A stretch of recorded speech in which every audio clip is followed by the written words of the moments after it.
Hello students, कैसे हो आप सब।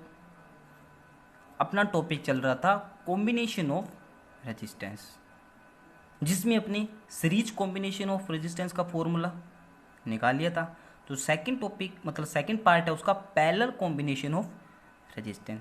सीरीज कॉम्बिनेशन में अपने देखा था कि जो सीरीज कॉम्बिनेशन किया था अपनों ने, उसमें जो पोटेंशियल डिफरेंस होता है सीरीज कॉम्बिनेशन में, वो ईच रेजिस्टेंस में क्या होता है, डिफरेंट होता है, और करंट क्या रहता है सभी रेजिस्टेंस में सेम रहता है। ठीक है, ये अपनों ने सीरीज कॉम्बिनेशन में इतना लर्न कर चुके हैं। सेकंड बात करते हैं अपनी पैरेलल कॉम्बिनेशन ऑफ रेजिस्टेंस। कैसे पैरेलल कॉम्बिनेशन करेंगे, फर्स्ट ऑफ ऑल वो डिस्कस करेंगे।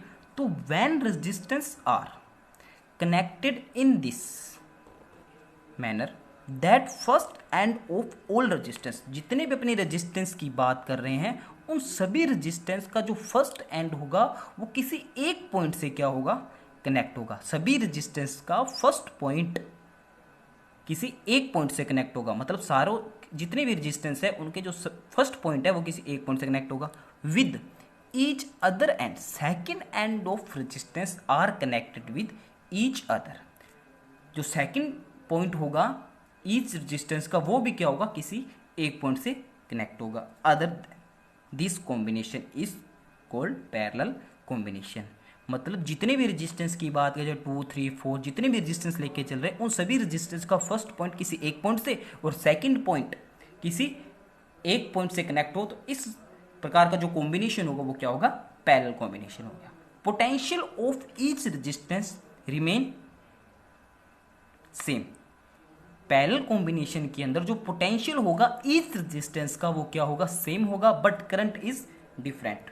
फॉर अपने डायग्राम से देखें, थ्री रेजिस्टेंस है, देखो R1, R2, R3।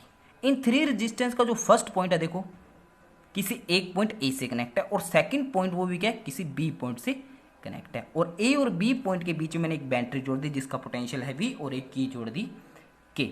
जैसे मैं इस की को क्लोज करूंगा तो इस सर्किट में करंट फ्लो होगा। जैसे ये करंट आई यहाँ पहुंचा तो आगे इसको थ्री ब्रांचेस मिलेगी, तो ये थ्री ब्रांच में डिवाइड हो गया I1 करंट, I2, I3। तो देखो तो तीनों रेजिस्टेंस में करंट की वैल्यू क्या है, I1, I2, I3, तो तीनों में क्या है, डिफरेंट है। अब बात करते हैं पोटेंशियल की। तो जो R1 रेजिस्टेंस है किन पॉइंट के बीच में है, ए और बी, तो जो पोटेंशियल डिफरेंस होगा वो कितना हो जाएगा, VB माइनस वी है। तो दो पॉइंट के बीच का डिफरेंस होता है पोटेंशियल। सेकंड का भी क्या होगा, VB माइनस वी, वो भी ए और बी पॉइंट के बीच में कनेक्ट है। और थर्ड है वो भी क्या है, ए और बी पॉइंट के बीच में। तो तीनों का जो पोटेंशियल होगा वो कितना होगा, वी सेम रहेगा। तो याद करना जो पैरेलल कॉम्बिनेशन होगा, पीसी, पी मतलब पैरेलल, सी मतलब कॉम्बिनेशन। पैरेलल कॉम्बिनेशन में जो करंट होगा वो तो क्या होगा, डिफरेंट होगा। क्या होगा, डिफरेंट। मैंने बता दिया, जैसे ये आई करंट यहाँ पहुंचा तो आगे उसको थ्री ब्रांचेस मिले, थ्री ब्रांच में डिवाइड हो गया I1, I2, I3, और तीनों का जो करंट होगा जो सम होगा वो किसके इक्वल आएगा, आई के इक्वल आएगा। जैसे फॉर एग्जांपल 6 एम्पियर का करंट फ्लो हो रहा है, तो मान लो 1 एम्पियर यहाँ चला गया, 2 यहाँ चला गया, 3 यहाँ चला गया, तो टोटल कितना, 3 + 2 + 1 6, तो ये 6 के इक्वल आएगा। तो तीनों करंट I1, I2 का जो सम होगा वो आई के इक्वल होगा। ठीक है, तो पोटेंशियल जो डिफरेंस होगा वो क्या रहेगा, सेम रहेगा, कितना, V। ठीक है। Let three resistance R1, R2, R3 between A and B point के बीच में कनेक्ट है। It current I is flowing by the battery से I करंट फ्लो होगा।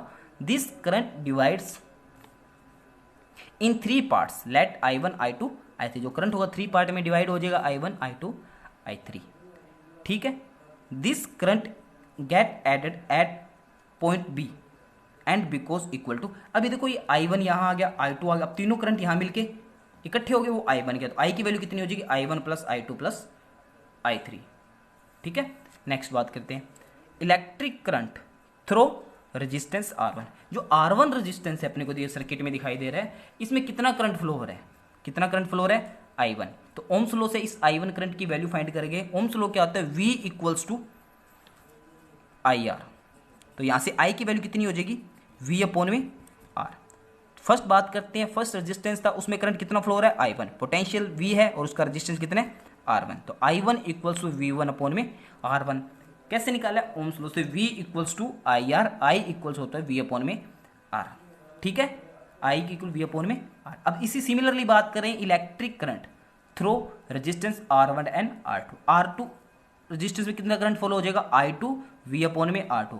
थर्ड रेजिस्टेंस उसमें कितना करंट फ्लो हो जाएगा, I3 equals to V upon में R3, ठीक है। सेकेंड रेजिस्टेंस में कितना करंट फ्लो हुआ, I2 equals to V upon में R2। जो सेकेंड रेजिस्टेंस में करंट कितना फ्लो हो रहा था, I2, पोटेंशियल डिफरेंस कितना था V, और रेजिस्टेंस कितना था R2। जो थर्ड रेजिस्टेंस है उसमें करंट कितना था, I3, पोटेंशियल V और रेजिस्टेंस R3, और टोटल करंट कितना हो जाएगा, I equals to I1 plus I2 plus में I3।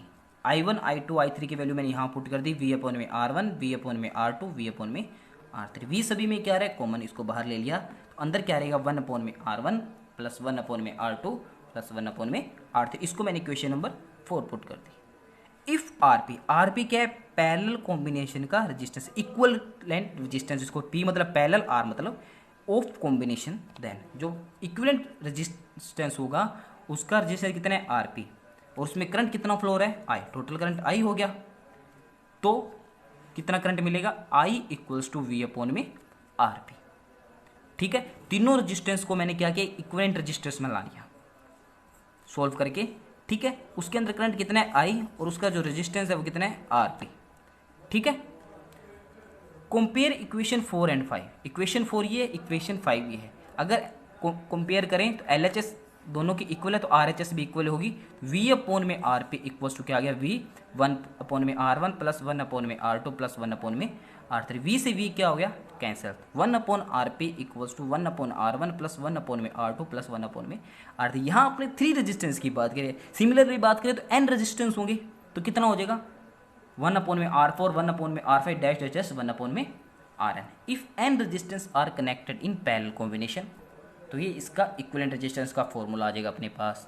So in parallel combination reciprocal of equivalent resistance, reciprocal यानी देखो 1 अपॉन में RP resistance is equal to the sum of all individual resistance. जो equivalent resistance है उसका reciprocal होगा, और सभी रेजिस्टेंस का रेसिप्रोकल के सम के क्या होगा, इक्वल होगा। 1 अपॉन में R1 प्लस 1 अपॉन में 3 होंगे तो 1 अपॉन R3 तक रह जाएगा, 4 रेजिस्टेंस हो गए प्लस 1 अपॉन में R4। सिमिलर इसी प्रकार ये चलता रहेगा। ये था अपने पास पैरेलल कॉम्बिनेशन के अंदर इक्विवेलेंट रेजिस्टेंस का फॉर्मूला। Thank you.